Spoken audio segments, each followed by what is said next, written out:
Hello, you're watching James. My name's James, you're watching me, and I'm talking about watches.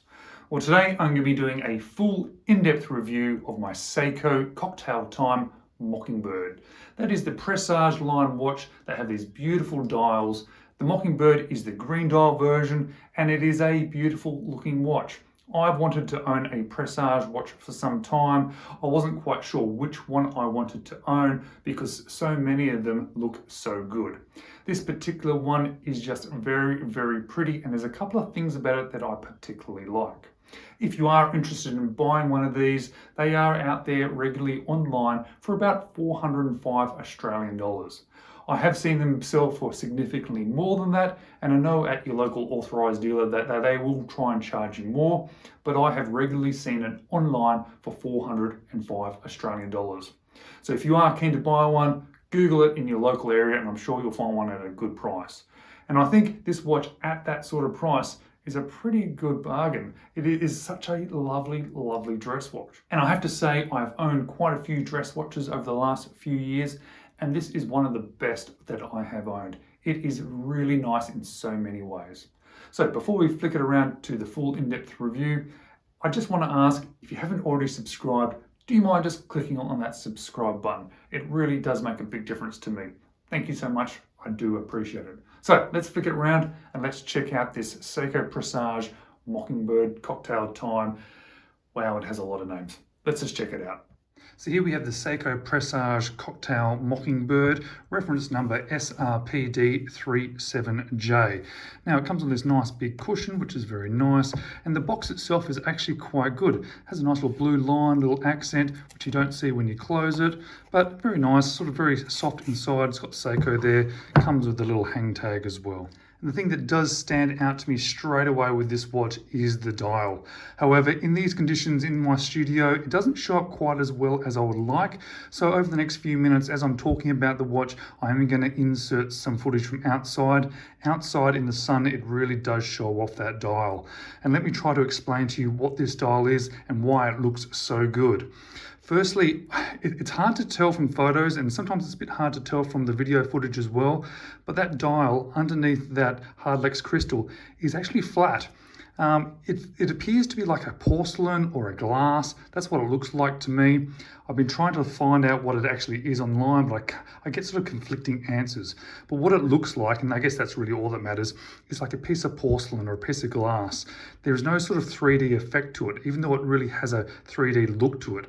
All that sort of lines, those contours, those depth in colors are all actually within the dial. It's not on the surface of the dial like some watches which have that 3D contours. And on that dial, we have some absolutely lovely features which really make this watch stand out. And that is those indices and those hands. They are absolutely gorgeous. They're all high polished steel. The indices at the 12, the 3, the 6 and the 9 are slightly larger. And they're divided up into sort of three particular angles. There's an angle up, there is a flat angle, and then there's an angle down. I'll try and show you that. Yeah, hopefully that sort of shows up on the camera. On the smaller indices, obviously all of these are polished steel and they are applied. These little smaller ones, they are only two angles, so they're like a triangle downwards onto the dial. And of course, all of them are like these little teeth or these little diamonds coming back down towards the center of the dial.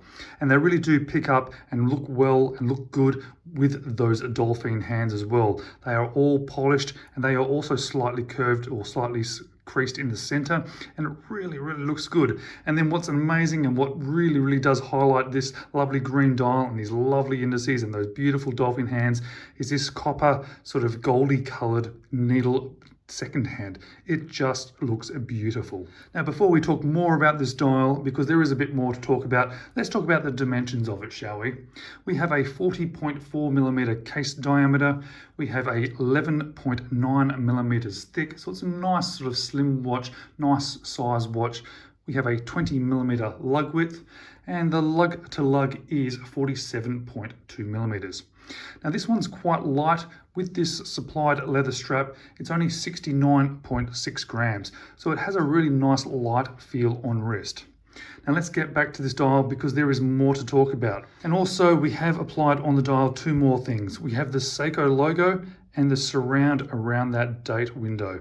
And if we look at that date window, there's another feature that I don't normally expect from Seiko. It's a color matched date window, color matched to that green, and it is printed on in white, which is really nice because then it matches in with the other printed things that are on the dial.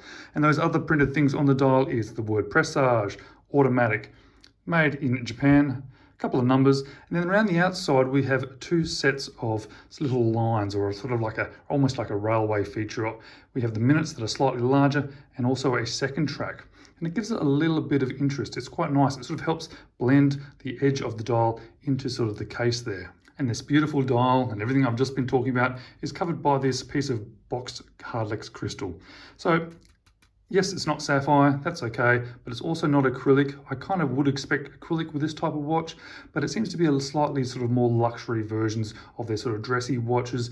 That the sort of price sort of certainly reflects that as well. So they put their hardlex crystal. And what that does, it does create a little bit of distortions on the edge. Not too much, but you can see there it does actually create a tiny bit of distortion. Now that's surrounded by a fully polished sort of stainless steel fixed bezel, and that transitions downwards towards this fully polished case sides. And you'll see it's actually quite a thin diameter. It's actually a really nice sleek look, and it's nice when it heads into those lugs that they are slightly downward turned. Even though it does have a nice compact 47mm lug to lug, which fits nicely to wrist, having that extra little bit of curvature really does help with that as well. Really sits nice on the wrist. As you can see, it has a signed crown with the Seiko S, and it just has some very simple ridges in it that makes it very easy to grab hold of. It's also not exactly a flat or a squared off thing. It has a bit of an angle, sort of works its way out a little bit from the case side. So it gives it a little bit of extra, and it also makes it a little bit easier to hold on to.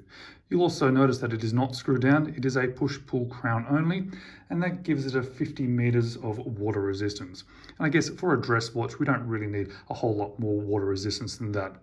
But inside here, we have the 4R35 movement. So we do have hand winding, and we do have hacking.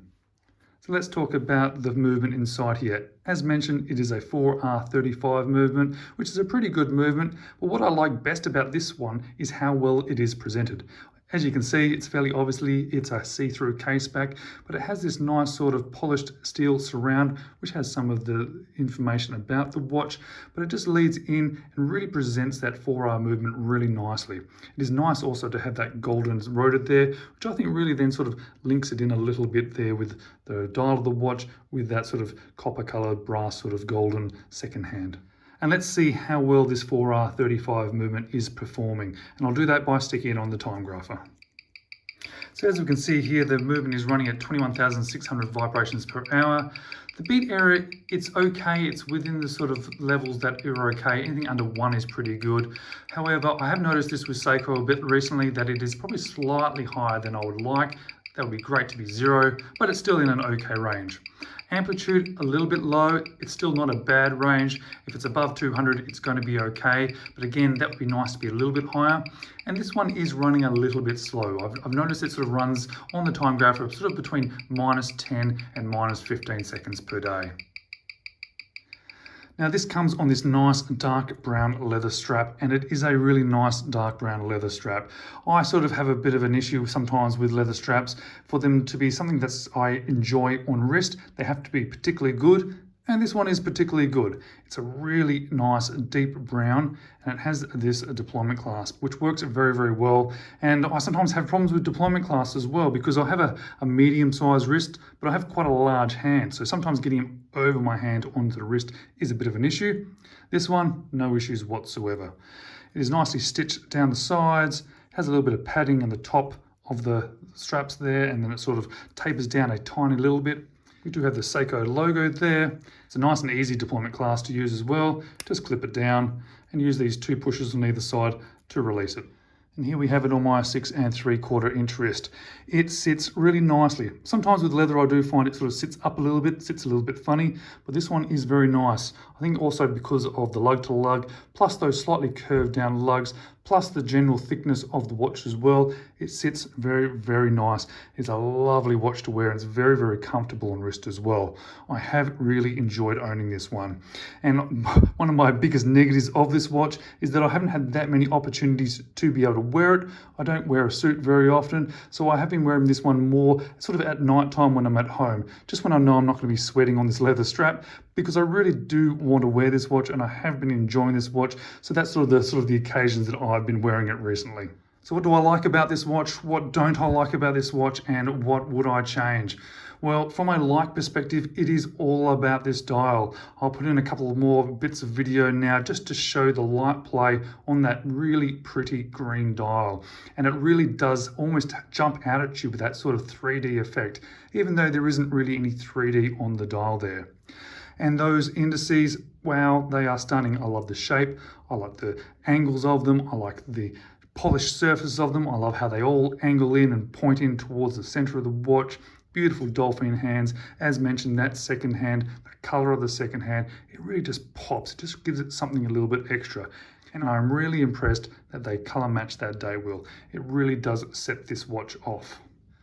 So what don't I like about this watch? Well, there's not a lot to dislike about it, I have to say. It is a very pretty looking watch, a very nice looking watch, a watch that has been put together very, very well. I guess I would really like if they had upped that 50 meters of water resistance up to 100 meters of water resistance, just to give you that little extra level of protection, a little bit more sort of comfort when you're wearing it, so you're not too concerned about the water resistance of the watch. So what would I change about this watch? Well, yes, I would up that water resistance a little bit. That would be great. But the only other thing I'd want to change about this watch is something that Seiko provides anyway if you choose to buy the model, and that is the one with the bracelet. I think I would have worn this watch more, and I would continue to wear this watch more and more in different circumstances if I bought the one with the bracelet. It is such a pretty looking watch that I'd be quite happy wearing this outside of a dressy sort of circumstances if I had it on the bracelet. So why, when I know that I like wearing watches on a bracelet, did I buy this one? Well, I end up getting it at a very, very good price, and I couldn't pass it up. And I am actually very glad that I did pick it up, because it is a beautiful watch and I am really enjoying wearing it. But let's flip back to me now, and I'll give you some of my final thoughts on this Seiko. What a beautiful watch. I am so impressed by it. I love looking at the dial. I love walking outside just to make that green dial glow at me, because it is quite an interesting sort of look to it. Because inside, as you probably would have seen in the studio lights, you can see the details, but it's quite subdued. But you take it outside in that sun and it just pops. And it's amazing how much of a 3D effect that dial actually has. When you look at it from an angle close up, there's no 3D to it. It's really just within that dial itself. Wow, what a beautiful watch. So the question I ask myself is this one of the best dress watches that I've owned? Absolutely. It really is one of the best. It stands out head and shoulders above all the other watches that I've owned, apart from maybe one or two when it comes to sort of a dress style watch. And I do think in my head back to my Orient Bambino, and I put them in my head side by side. This watch is significantly better. You know, I love that Orient Bambino, but this Presage is beautiful. It is a stunning, stunning watch. So am I going to keep this watch? Well, probably not. Probably because it's on a leather strap. I just don't have as many occasions to wear a watch on a leather strap. Here in Australia as well, it's a little bit hot outside. I don't like walking out in the heat with a leather strap. I just feel like I sweat on it. So I would really prefer this watch on a bracelet. So what I do know, however, from owning this watch is once I have sold it, at some point in the future, I am going to buy another Presage watch. I may even buy another cocktail time Presage watch, but I'm going to get it on the bracelet. And I think that would be a stunning, stunning watch, and a watch that I would wear well and truly outside the sort of classical sort of occasions that you would wear this style of watch. I think I'd wear it on a walk. It'd just be a nice, pretty watch to wear. All right, guys, thank you so much for watching. I really do appreciate it. I hope to see you in the next video.